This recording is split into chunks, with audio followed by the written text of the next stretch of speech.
Bonjour, je suis en ce moment avec Frédéric Hamel au bout du fil, expert en arts martiaux et formateur pour les ateliers de Krav Maga au Québec. Monsieur Hamel, ça va bien? Oui, ça va très bien et vous? Merci de me recevoir au téléphone aujourd'hui. Merci à vous. Tout d'abord, pouvez-vous nous présenter votre parcours dans le monde des arts martiaux? Bon, je vais commencer par le commencement. Je m'appelle Frédéric Hamel, j'ai 54 ans. Je suis 5e dan Renshi en karaté jutsu. J'ai commencé les arts martiaux comme bien des gens, c'est-à-dire enfant. Enfant, on touche à gauche, à droite, à différents styles d'arts martiaux. J'avais commencé par le judo lorsque j'avais 7-8 ans environ. Et après ça, je suis tombé dans le karaté Kempo. Je suis retourné un petit peu dans le judo, je recommence le karaté Kempo. Encore, je suis allé dans le Shotokan. Ça, j'ai beaucoup apprécié le style Shotokan. Et ensuite, je suis retourné avec ma plus vieille de mes filles à l'époque qui voulait pratiquer des arts martiaux. Donc, j'ai dit, papa va s'inscrire avec toi. J'ai commencé à m'inscrire avec elle. Okay. Dans les années 90, et voilà, on a continué. Elle a arrêté, moi j'ai continué. Puis ça a toujours persévéré, continué là-dedans. Puis depuis 2007, j'ai mon dojo à Beauport, à Québec. Puis on travaille le karaté en collaboration avec la World Kobudo Federation, John Terrien, Alain Sailly et compagnie, qui sont des mentors pour moi, dans le fond. Des modèles, des mentors, des gens avec qui que je continue à me former parce que je ne fais pas partie d'une fédération privée, comme on pourrait dire. La World Kobudo, c'est apolitique, c'est non obligatoire. Mais c'est une très grande famille mondiale. Je pense que c'est 50-52 pays qui sont là-dedans. Donc, je continue toujours à me former avec ces gens-là. Et mon parcours est là-dessus, sur le karaté jutsu. Donc, j'ai eu mon 5e dan en 2024. Je continue. Puis, avec tout ça, ça l'a amené vers le Krav Maga. Plus précisément, la fédération de l'Institut International Krav Maga Institute, IKMI, c'est ça. Est-ce qu'on pourrait dire que vous êtes maintenant partie intégrante de cette fédération? Parce que la IKMI, oui. Okay. La IKMI, oui. Absolument, la IKMI, oui. Donc, vous avez fait tout ce parcours-là et ça vous a amené un jour au Krav Maga. Puis là, je voulais savoir, c'est quoi, pour nos auditeurs, pour nos téléspectateurs, c'est quoi le Krav Maga? D'abord, dans ses origines, d'où ça vient, et puis c'est quoi les utilisations qui est faites à travers le monde? Le Krav Maga, c'est un système de défense civile, policier, militaire, tactique, personnel, monsieur, madame, tout le monde, accessible aux néophytes comme aux pratiquants déjà d'arts martiaux, comme aux spécialistes en arts martiaux. À l'origine, c'est un système israélien. C'est un système israélien. Mais la IKMI n'est pas associée en fonction de ce système-là précisément. La IKMI, elle a été formée en 1999 en France. Présentement, le président, c'est M. Antonio Monfrelato. Je ne peux pas vous répondre s'il est là depuis 1999, mais il est dans la boucle. Et à quoi ça sert? Former, défense personnelle, civile, militaire, apprendre à se tenir debout devant l'adversité, se mettre en forme aussi, avoir du plaisir, rencontrer, développer son corps, son esprit, son jugement. Il y a différents types de formations qui sont données avec la IKMI, tout dépendamment des pays, parce qu'avec la IKMI, c'est présent dans 26 ou 27 pays, si je ne m'abuse, tout dépendamment des pays, parce qu'évidemment, les règles civiles, judiciaires, politiques sont pas pareilles partout dans le monde, donc évidemment, on ne peut pas appliquer tous les mêmes principes partout dans le monde, mais les grands principes de base, ça s'applique partout. Tout ce qui est civil, ça peut s'appliquer partout, même si on est toujours régi par les lois en cours sur la légitime défense, etc., etc. Donc, droit concerné. On pourrait dire que c'est le même frame, si on veut, la même base, mais ça s'adapte aux différents pays qu'il y a, dépendamment de leurs lois, dépendamment de comment qu'on gère les combats dans les lois, si on veut. Oui, mais j'ai envie de dire que le gros bon sens va primer par-dessus tout le temps. Si on peut éviter, le but précis, c'est d'éviter justement la confrontation à tout prix, tout le temps, mais si on n'a pas le choix d'en arriver là, se dire des gros mots, c'est une chose, mais d'en arriver aux mains ou à l'intimidation directe physique, on va dire, c'est autre chose ça aussi. Puis en même temps. Ben, moi, je serais vraiment curieux de voir, parce que dans votre parcours, vous avez accumulé beaucoup d'expérience dans différents types d'arts martiaux. Alors, ben, après avoir vu beaucoup de systèmes de combat puis les avoir expérimentés, pourquoi avoir voulu persévérer dans la voie du Krav Maga? Comme une espèce c'est comme un peu la- le paroxysme de votre carrière en ce moment, là, si on veut. Pourquoi avoir choisi le Krav Maga comme un espèce d'endroit où persévérer, continuer à apprendre? J'arrête pas le karaté, pas du tout, du tout, du tout. Je m'en vais dans le Krav Maga aussi, mais je continue toujours mon développement au niveau du karaté. Toujours, toujours. J'ai mon école avec plusieurs élèves que je continue à former, etc., etc.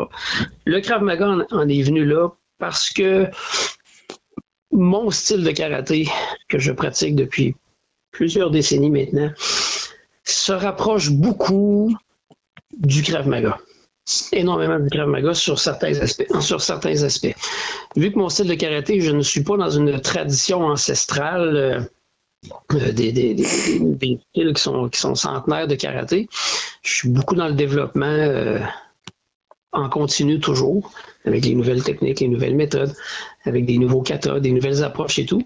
Ce qui fait que j'ai été vu par des gens qui ont dit, lui, ça pourrait y aller. Et évidemment, avec la Fédération mondiale de Kobudo, la World Kobudo, John Terrien et Antonio Monserrato, qui se sont rencontrés il y a plusieurs années, chacun avec leur fédération, on commençait à échanger, à décider, on pourrait-tu faire un partenariat à un moment donné?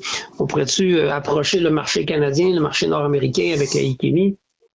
En même temps, l'approche là, et tout. Donc, ils ont commencé à tâter le terrain, comme on pourrait dire, et à se diriger vers certaines personnes. Moi, j'ai beaucoup de disponibilité malgré toutes mes occupations à gauche, à droite aussi. J'ai une très grande passion, très grand intérêt pour ce genre d'approche-là, de système de défense, de combat. Et moi, j'ai envie de dire d'humanité parce que j'aime ça quand c'est plaisant. On s'est vu en fin de semaine. Je pense que tu voyais qu'il y avait énormément de plaisir à faire ce que je faisais.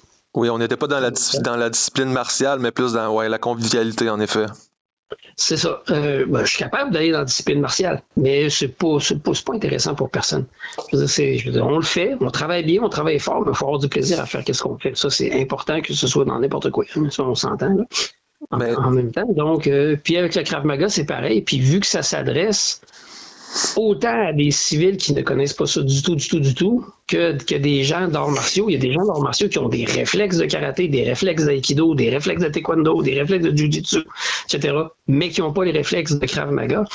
Krav Maga, c'est vraiment, on garde ça simple, le plus possible. On est simple, efficace. On va pas dans on n'essaie pas d'aller dans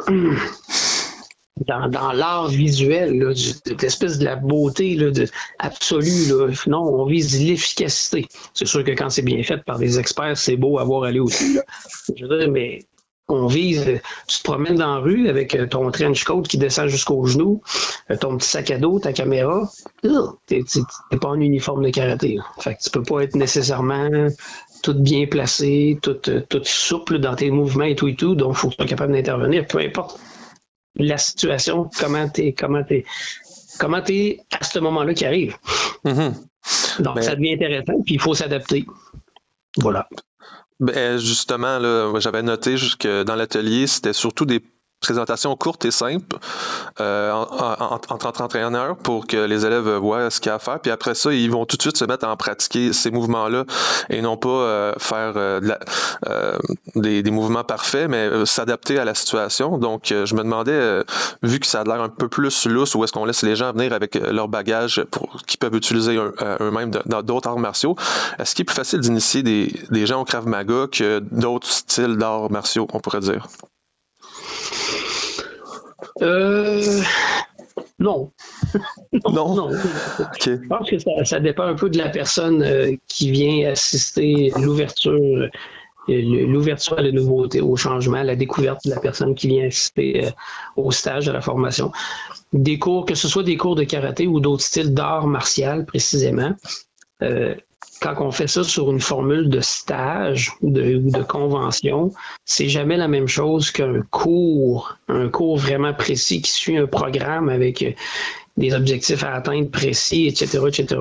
C'est jamais exactement la même chose. Quelqu'un qui va aller découvrir, quelqu'un qui va faire une découverte dans un style d'arts martiaux XYZ, il va y trouver pour son compte aussi, il va s'amuser, peu importe. Et quelqu'un qui vient faire le Krav Maga, c'est pareil. Moi, je pense qu'il faut juste avoir une conscience large, une espèce de on y va, on go with the flow, puis on suit le mouvement, puis si le mouvement, on n'est pas capable de le faire, on va en faire un autre pour arriver au même résultat, peu importe. Mais c'est pas rigide. Fait que c'est pas tant répliquer avec exactitude les mouvements, c'est plutôt chercher à ce que ça fasse du sens en termes de défense ou... Je dirais oui, mais je dirais aussi qu'il y a des absolus, il y a des bases, il y a des choses, il y a des fondations qui sont, je dirais, des réflexes de base nécessaires. Des réflexes de base nécessaires qui viennent avec le temps à force de les pratiquer. Et une fois que ces réflexes de base nécessaires-là sont appris, notre zone de confort, qu'on pourrait dire, ben on peut commencer à l'élargir, on va commencer à l'élargir un peu. Et si toi, tu as un tempérament boxeur, ben, tu vas peut-être avoir plus tendance naturellement à aller vers les percussions. Si moi, j'ai une tendance, mettons, plus jiu-jitsu, ben, je vais être dans le grappling, je vais être dans l'accroche de la personne, mise au sol, le contrôle. Rendu là, je me plais à appeler ça, moi, des sujets d'étude. C'est-à-dire qu'on amène un problème, on amène un défi devant nous autres. Il y a des réflexes de base à atteindre et ensuite, on pourrait faire ça, on pourrait faire ça, on pourrait faire ça, on pourrait faire ça, on pourrait faire ça, on pourrait faire plein d'affaires. Le but, c'est le chemin le plus court possible pour en arriver à l'efficacité. Oui. En Krav Maga, il n'y a pas de position de karaté, il n'y a pas de position martiale avec des grands Zenkutsu Dachi puis des Nekoishi Dachi, il n'y a pas de ça. On est debout comme si on se marchait dans la rue. Sur un pas normal, normalement, mais il y a des gardes à aller chercher, il y a des postures de corps à se présenter, mais ça ressemblera pas à un film d'arts martiaux de karaté de la vieille époque, les Black Belt Theater et compagnie. Là. Non, on est plus dans le day-to-day, là. Dans le day-to-day, là. Puis par rapport justement au mouvement que vous avez transmis aux élèves au dernier atelier qu'il y a eu au centre culturel, est-ce que vous avez trouvé qu'il y avait une bonne réception, que les gens avaient compris un peu c'était quoi la nature du Krav Maga en s'adaptant? Ça a été magnifique. Pour vrai, là, c'était avec Sensei Maxime, là, qui a son dojo à Saint-Jean-de-Dieu. Et il y a aussi un pied à terre à 3 pistoles. C'était magnifique. C'était au-delà de nos attentes en termes de participation, en termes d'énergie, en termes de plaisir à faire ce qu'on fait. Quand on dit qu'il y avait des ados, il y avait des adultes, il y avait un homme qui avait 75 ans qui était là. Lui, c'est un grand au niveau de l'Apkido. Il y avait du BJJ, il y avait des policiers à la retraite, il y avait des policiers qui étaient là. Il y avait toutes sortes de monde. Il y avait des néophytes totalement, toutes sortes de monde qui étaient là. Et que ça a participé, ça a bougé, ça a été vraiment plaisant. Quand tu as quitté, on a fait d'autres choses après. On a fait des techniques de bâton. Je me souviens pas si tu as quitté pendant le couteau. Oui, tu as quitté pendant le couteau, mais on a fait des techniques de bâton après. Oui, on a des images, on va les montrer. C'est ça. Puis, c'était sous formule découverte, par contre. On n'est pas allé dans la très grosse profondeur de la chose. Mais c'était pour montrer, en gros, qu'est-ce qu'on peut faire? Donc, au début, on a commencé avec des percussions. Boum, boum, boum, on passe les coups de pied. Après ça, on est allé avec les couteaux, on est allé avec les bâtons, on est allé avec des jeux réflexes. C'est le plus rapide qui arrive, qui va l'attraper, boum, qui va y aller. Parce que c'est le même que ça se passe. C'est le même que ça va se passer. La personne ne t'enverra pas un fax avant de t'agresser. C'est un fax, ça trahit mon âge. En fait, c'était une première édition, si je comprends bien. À 3 pistoles, oui. Vraiment, là, c'était la première. Maxime, on est en train de le former. Je suis en train de le former avec ma collègue Jenny pour qu'il aille ses grades d'instructeur pour pouvoir amener ça dans la région de 3 pistoles, dans le bas du fleuve, dans le point que lui va avoir envie de pouvoir développer ça. Justement, par rapport à tout le potentiel qu'on a pu voir dans cette journée, est-ce que vous pensez qu'il va y en avoir des cours plus réguliers pour les habitants des Basses prochainement? Des gens qui veulent juste essayer ou ceux qui veulent perfectionner leurs connaissances? Et auriez-vous des dates, si c'est le cas? Nous autres, on est toujours disponibles avec la Ikemi Canada plus précisément, puis notre pied à terre il est au Dojo Karaté Jutsu Krav Maga Beauport à Québec, dans le fond. Puis c'est nous autres qui sommes dépositaires, dans le fond, du développement de la Ikemi pour le Canada. Donc, oui. s'il se passe quelque chose au niveau du Krav Maga, on va le savoir par vous, dans le fond. On peut aller sur votre site. Ça peut, oui, mais ça peut aussi, comme là, je laissais la poussière retomber un peu, puis c'est sûr qu'on va rapprocher les propriétaires de dojo qui étaient là, déjà en même temps, pour voir la possibilité d'aller donner des stages dans leur coin, c'est-à-dire à Rimouski, à Rivière-du-Loup ou ailleurs. Là. Je me souviens pas par cœur tout le monde qu'il y avait. S'il y en a qui veulent développer pour offrir ça dans leur milieu à eux, parce que ça peut aller chercher différents types de clientèle. Il y en a beaucoup, les arts martiaux, ils trouvent ça impressionnant, ils trouvent ça le fun, mais il y a un petit côté discipline philosophique très, très, qui aiment moins, qui ne veulent pas se lancer là-dedans. Les katas, la spiritualité martiale, les positions. Ouais, non, il y en a qui ne veulent pas se lancer là-dedans. Et il y en a plus qui disent ah non, moi juste faire d'autodéfense, combat, apprendre la bang, bang, bang, et aller ça de même, j'aimerais mieux ça. Ben, ça peut aller chercher ce genre de personnes-là aussi en même temps. Ben oui, puis ça devient une porte d'entrée qui est moins, qui semble une marche moins haute à monter pour certaines personnes, là, j'imagine. C'est peut-être l'impression que ça peut laisser, mais il est faux de dire que la marche est moins haute à monter, là, dans le sens que c'est quand on s'investit pour quelque chose de la bonne façon, ben, peu importe la marche, on va la monter. On va la monter de la bonne façon. On va la monter ensemble. C'est ça. C'est bon. En fait, donc, si on veut suivre les actualités du Krav Maga, on reste à l'affût des dojos qu'il y a dans la région parce qu'il semble avoir quelque chose qui se met en place tranquillement, pas vite.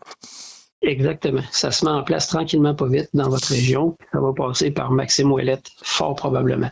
S'il y a d'autres personnes qui veulent dans d'autres dojos devenir instructeurs pour la Ikimi, ben, ils font affaire avec nous autres. Puis nous autres, on va les transmettre avec eux. On est comme une espèce d'entremetteur, Ikimi Canada versus la maison mère qui est en Italie. C'est mondial, donc on se promène partout là-dessus et on y va. Je suis en discussion présentement avec des gens dans la région de l'Outaouais, dans la région de l'Assomption, la Naudière, dans la Naudière, dans le coin de Montréal, là, en montant. Là. Un peu partout. En montant, ben oui, c'est notre boulot, on est là pour ça, puis faire la promotion. Et même nous autres, sans nécessairement passer par un autre dojo, le service des loisirs de Trois-Pistoles, peu importe, de Rimouski, de Rivière-du-Loup, pourrait nous approcher et dire hey, on aimerait ça donner un stage, une découverte là-bas, c'est quoi? Faut go, on va y aller. On va y aller. Et pas on se déplace, on bouge. Ben, je te souhaite de rejoindre ces gens-là parce que franchement, on a une activité d'entraînement physique pas mal intéressante, puis en plus, ça procure un sentiment de sécurité aux gens qui l'acquièrent parce que t'es plus sûr de toi quand tu te promènes tout seul dans le noir la nuit. Là. C'est pas de la magie, mais ça peut aider, effectivement. Effectivement, ça peut aider. Voilà. Merci, Monsieur Hamel, pour votre temps et on vous souhaite de former encore beaucoup de gens au Krav Maga afin d'étendre le sentiment de sécurité, justement, que je disais, puis le bien-être physique à travers l'entraînement. C'est quand même une belle manière de se mettre en forme, puis de voir des gens, puis de se pratiquer, puis tout. Alors, je vous souhaite une bonne journée. Donc, merci beaucoup. Merci.